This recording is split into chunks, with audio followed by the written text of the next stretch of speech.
What's up, man? It's Mallio, and I just jumped out the porch with Dirty Glove Bastard.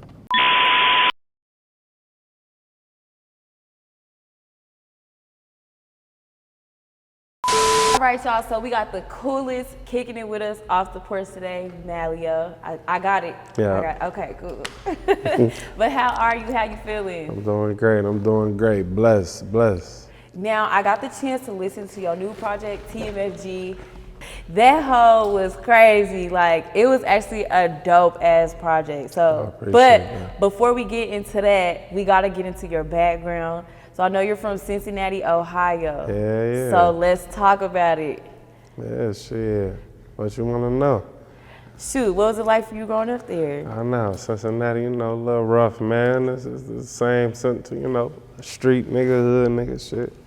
Everywhere, I don't give a fuck where you at. Hood the same, just about. The niggas might be a little different. Our little lingo might be a little different, you know what I'm saying? Okay, what's the lingo looking like? Shit, we got our own little language. It just depends on if you down the way or you going, Avondale or the west side. It just depends on where you at, you feel me? Now, what age would you say you jumped off the porch in Cincinnati? Like red hot? I was probably about 19, 20, like red hot. Oh, wow. Yeah, going crazy, yeah. Now, what was some major lessons that you learned with your time off the porch? Trust is always a factor, man. And then, you know what I'm saying, like, where I'm from, it's kind of cutthroat. Like, I grew up down the way and on the west side, like, so. But I was kind of like, you know how you meet the little nigga, like, who lived in all the projects in the city and shit? That was me, like, so kind of bounced around, but just trust was always that, though. You know what I'm saying? Motherfuckers be quick to tell and shit, you know what I'm saying? We was backdooring shit, you know what I mean? So I'm not gonna lie, I feel like now is worse. yeah, the young guys, like, they missing them old people. See, that's the thing we had. Like, we had them old people to balance us out. And then a lot of the younger guys, like, but they gonna be all right, though, man. It's just, once they start realizing what's going on, everybody keep thinking they lost, but they ain't lost, man. They gonna be good, man. Now, when did you discover your talent when it came to rapping? Shit, I always rap, man. I think everybody on the streets rap. We walking rapping, you feel me? I was a little kid rapping this shit, but taking it serious, though, like, that was like a whole nother step, like, cause I used to come down here and shit to the A, you know what I'm saying? Be running around the A, like, you know what I mean? But I ain't really think that I could do what I'm doing now. You feel what I'm saying? Cause coming down this shit a small circle, motherfucker. You ain't from here, like, Yeah. Yeah. What did the support look like when you first started out? Oh, shitty. Just like I just had my niggas and like motherfuckers I knew, like, you know what I'm saying, in the street coming to fuck with me. Shit, we used to do shows, it'd be 4 people? Yeah, like 4 motherfuckers in the crowd, like, but then like after a while start packing out buildings, like, you know what I mean? Hell yeah. What was that feeling like going from, only having 4 people at your shows to now like sold out?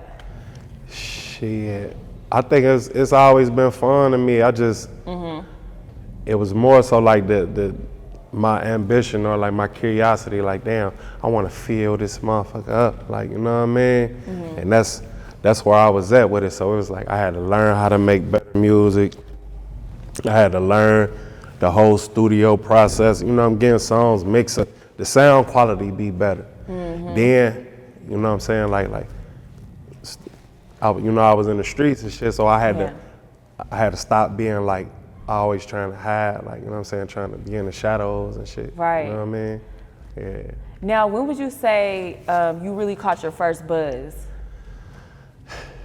Shit, I don't know. Duck Goose before I went to the joint. Yeah, before I went to the joint, like I had a record, but I couldn't really do nothing because I went to jail, I went to prison. Oh, wow. So you didn't even get to really celebrate the success of that first. And then it's different, like being from a small city and being from like, ATL, New York, and LA, like, so we get a little buzz then, like, once that motherfucker gone, it's gone. gone. Like, you feel Yeah. me? Like, yeah, you got to start all over every time. Like, you know what I mean?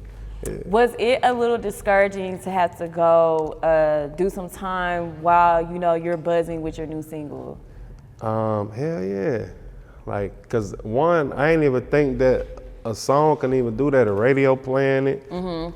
People in the joint, like, and my dog, Lil Hook from Bond Hill, I was in the joint, we in the pan room, washing pans, and he's singing my song, and I'm like, bro, that's me.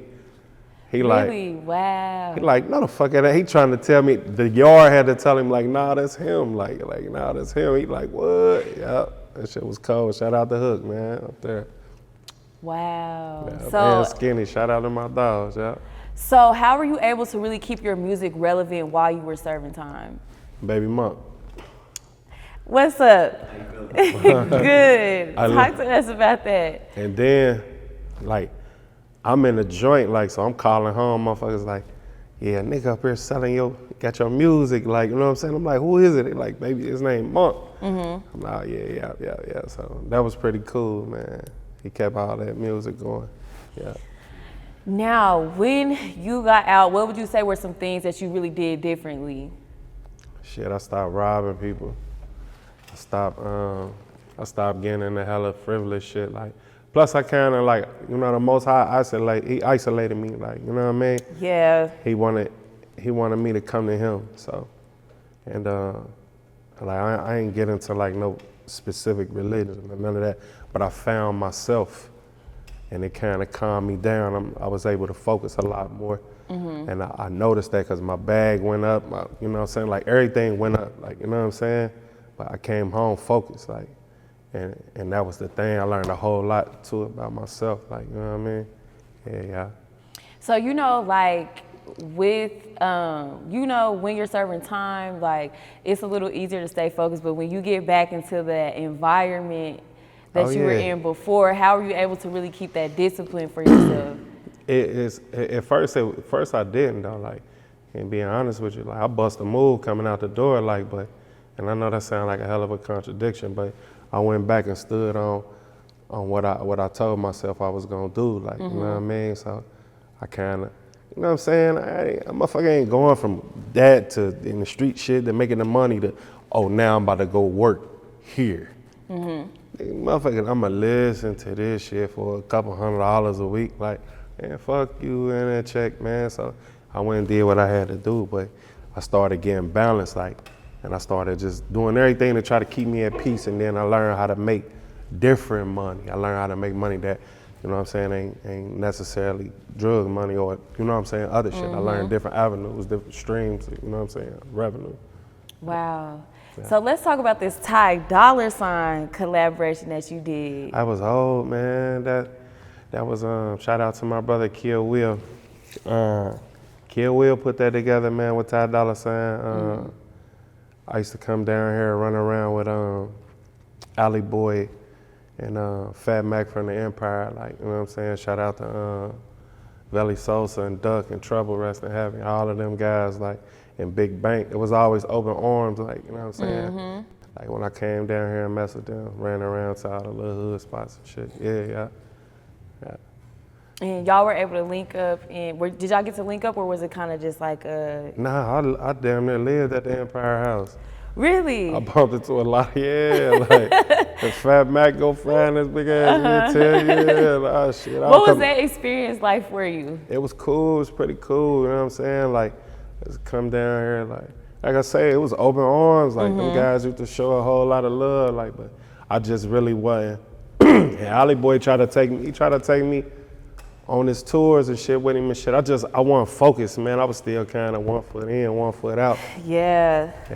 And now you're completely all the way in with the music shit. Hell yeah. What has this journey looked like for you? It's been a beautiful one. I'm still here. I get to share my story. I get to, you know, talk about particular details in life. You know what I'm saying? Just experience a lot. Like, I get to see a lot.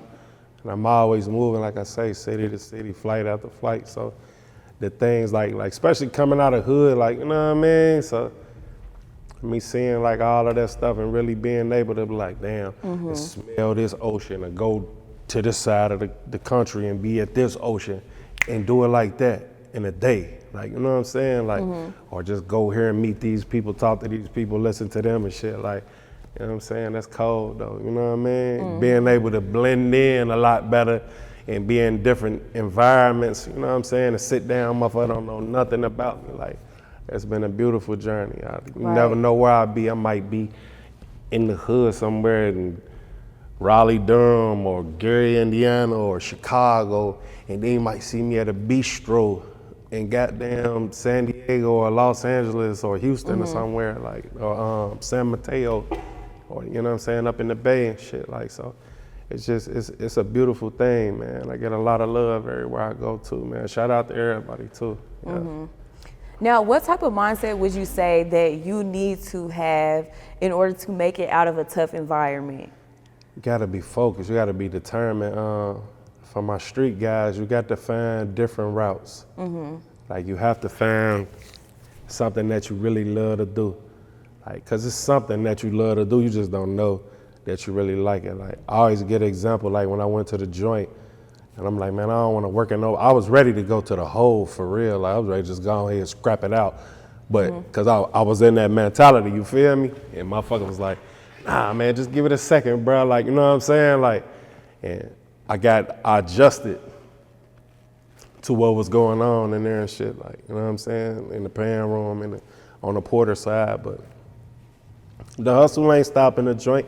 It was still that, but it's the same way with the streets. Like, it's a motherfucker that might want to build porches or some shit, like, but he run around with 2 straps ready to get it on, like, and he don't even know that he like to build porches. You get what I'm saying? Yeah. Yeah. No, I get it. Like, I'm in too. I understand exactly what you're saying. So, and like you stated earlier, like, isolation, that's a big thing. The Most High, like, when he want our attention, man, especially when he trying to save us, like, he gonna get our attention. Like. Tell me. For sure, like, he gonna pull you and be like, you didn't listen, look. Exactly. Stupid ass over here, man. Let's go, man. Yeah. Now, with music, what would you say are some things that really pulled you out of? Shit, music take me away from everything. Plus, it give me a chance to, like, on the male side, kind of talk about, you know what I'm saying, my former lifestyle and things and shit of that nature. Like, so it's the art of it's always been fun for me. So yeah. But then, like I say, man, our city's so talented. Like, we got so much talent in our city. Like, it's just waiting. Like, you know what I'm saying, we got hella artists there. Like, you know what I'm saying, like. But we just trying to figure out, like, how to really get in that mainstream. You know what I mean? Yeah, straight like that. From your experience and, like, the knowledge that you do have, what do you feel like it actually takes for an artist to break through their city? The people. Let's go for any like small town artist. Like, but you really a big dog. Like, once you get the people, you get your city. Like, or you get a city. It don't matter, like. Whatever city you get, that's your city that you live in is going to eventually follow. Like, you know what I'm saying? I have fans in cities I ain't even know what the fuck was going on till they start coming around and people, like, know my songs and my niggas like, where you from? He like, I'm from, what's the guy? He was from Charleston, West Virginia. And we ain't know I was buzzing there, like, you know what I'm saying? Like, shit like that, like, you know what I'm saying? So, yeah. Now, your new project, T.M.F.G, we got to dive into it. Where were you at mentally when you created this project? Shit, you know, it was COVID. A lot of that music, like, it's probably a couple years old, like, so I was just, I don't know, I was focused then, like, I be punching in and freestyling and shit, so I might get some tracks from M80 or Tony Spokes or something like that, and just, or Adam Javinci or somebody, and then I just send that motherfucker and just work, man. You feel me? Or DJ Chopper, shout out to bro too, like, yeah. Did you feel like the lockdown made it easier to focus on the music? Hell yeah, for shit. Yeah, shit, you know what I'm saying? Get a couple girls, get the music, you feel me? Yeah. And now with this project, what would you say it really meant to you? Everything though, because it's like I kind of showed my range as an artist. Like most motherfuckers look at me like think I'm just this big savage motherfucker. Well, that's the reputation they be trying to put on, big cool savage motherfucker. But Yeah. I'm a real artist, man, and I can really rap. Like I can make whatever music I want to make. I love all music. Like I listen to a lot of music that people don't even think I listen to. Ooh, like what? Shit, let's say what's that one rock group, Kafoon, Take It. See, I don't even know who that Yeah, is. yeah. I listen to Take It, and a lot of people don't even know what that is. Yeah, like. They say, I watch the moon, let it run my mood. Oh, I don't Can't know. stop thinking of Oh, you. you. Yeah, Is that the one that's like going, is that the one that's going viral right now? on Yeah, TikTok? yeah. Oh. But I was listening to it before that. It. Yeah. Oh, shit. Caught it on YouTube and was going, yeah. Wow. But stuff like that, though, you know what I mean? Yeah. But I feel like as an artist, it's important for you to take in like all different genres of music because you learn the art of those genres, and then you can now incorporate something differently into your music. It helped with creativity too, because it'll send me to a calming place, like, and I'll be able to think and sort my thoughts out. Like, you feel me? I might listen to a song on repeat for a day. Feel me? But it's just the vibe of the song that just takes me away. Right. And I want to ask you, like, in the next few years, where do you see yourself as an artist? Shit, rich as fuck. I'm definitely about to get on them charts. I got some beautiful things like really in the works, like some amazing people around me that's really pushing buttons for me. Like, plus like I ain't afraid no more like to really go chase my dream. Like, you know what I'm saying? So, you know, too, like being a young street guy, like that's something too we gotta get over. You know what I'm saying? Like being able to step out, be like, hey, what's up, Kayla? Or, you know, step on y'all platforms and really do this shit. Like I say, man, our city being so small, like this all new. Like, you know what I mean? Yeah. I feel that. Do you feel like with the content that we're taking in, like, you know, it's a lot going on right now and we're taking in content from all over. Do you feel like as an artist it's important for your content to really be in people's faces now? Hell yeah. As far as any type of media outlet that you can get, like especially on the major side, like you gotta really push for that, because now it's like back in the day, it used to be flyer. Like the street team's still important. I don't know who the fuck said the street team wasn't important. Y'all tripping. You know what? I've been thinking about that, how people's really in the field, like passing out flyers, passing out. Monk the promo guy. Monk the promo guy. Yeah, that matters. And then goddamn, what's homie down here, the promo Vatican. Big dog with the ponytail, he be everywhere. But that shit's still important. Who? Hurricane? Yeah. Yeah, but see, like motherfucker like Hurricane and Monk the promo guy, like, and all the other street team guys, they still relevant. They still, you know what I'm saying? That, like, I'll do the street team and then put up billboards. And then I'll do radio, and then I'll do, you know what I'm saying, all the social media and just go, like, but that's promo though. Great promo. Oh, you know what? Okay, this is a little off topic, but I did see a DJ tweet about how making clean music is still important in regards to like how you just said the radio station and things like that. So I just want to hear your opinion on, you know, staying consistent and actually dropping clean music. People still listen to the radio. Yeah. Like, so you never know, like, and you got to think, like, it's generations of people. So just because a motherfucker hit their 50s and their 40s and their 60s doesn't mean they stop listening to music. They still listen to music. Right. Like, you know what I'm saying? Like, it's older people around me that love the little young ratchet niggas. Like, you know what I'm saying? Like, they listen to motherfuckers I ain't even think they'd be listening to. Like, you know what I'm saying? So you got to make the clean music. Shit, a motherfucker might want to play your shit at a wedding or something, like, or a fucking football game on the NFL or something, like, so you gotta be ready.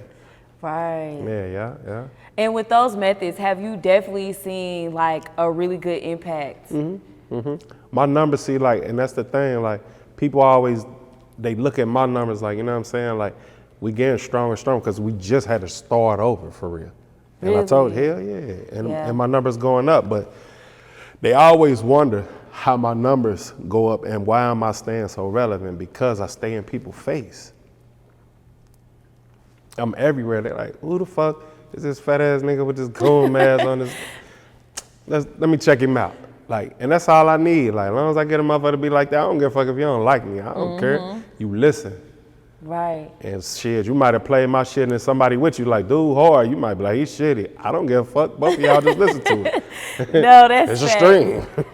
So let me ask you, with the success of T.M.F.G, what would you say is next for you with your music, visuals, all of that? Oh, nah, we got, I'm about to shoot, I got a song called Deserve It All. I'm about to shoot it in Mexico. We're gonna shoot Deserve It All in Mexico. I got my mixtape Love 2 I'm gonna put out on Valentine's Day.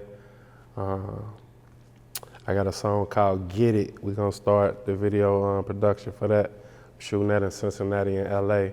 And from there, we're gonna shoot it. We're gonna go straight to Mexico and shoot Deserve It All. But just more growth, man. I wanna start doing a lot more features too, like with some mainstream artists. I think, but I know 2023, that's about to be a focal point, just kind of reaching out to different people. You know what I'm saying? And get on their platforms and fuck with their fans and shit. And even some up and coming artists like, shit, I love music, man. Your shit hard. Follow me on IG, Mallio T.M.F.G, Mallio T.M.F.G on IG. Like, follow me. You know what I'm saying? I want to know who you are. Period. Now, for those who are not familiar with you, how would you describe your music? And you can pop your shit. I'm waiting for you to pop your shit. Now this the thing, man. This, you know, I'm gonna put that shit out, it be cut. Like, normally niggas like me be behind motherfuckers like, nah, I'm that nigga. Like, I done stepped out of the shadows. I got the support of the streets everywhere. My music, I got twerk music, goddamn. I grew up on that shit, like grew up in a house full of women. So I know what's up. Yeah. I got motherfucking R&B type shit. I got some motherfucking pop type music. I got, you know, I got everything, man. Come to the store, man. Come see. Yeah. And I'm everywhere. I'm on every platform. Mallio, Mallio. And I will say, like I said, I listened to your project. That shit is hard as fuck. So definitely, if they haven't heard it, they got to check that one out. I appreciate you. Miss Michaela. Thank you. Now, before we wrap up, do you have any last words or shout outs? Man, shit, man. Shout out to my city, man. All my artists in the city, man. Shit, we working, man. Y'all stay focused. Y'all big dog on the goddamn porch, man. We gonna use this shit, man, and we gonna go up, man. Anybody chasing your dreams, chase your motherfucking dreams, man. Don't be afraid. You're gonna lose. Expect to lose. You're gonna be in a storm. Expect all the storms. But you gotta stand up, man, and go, man. Yeah.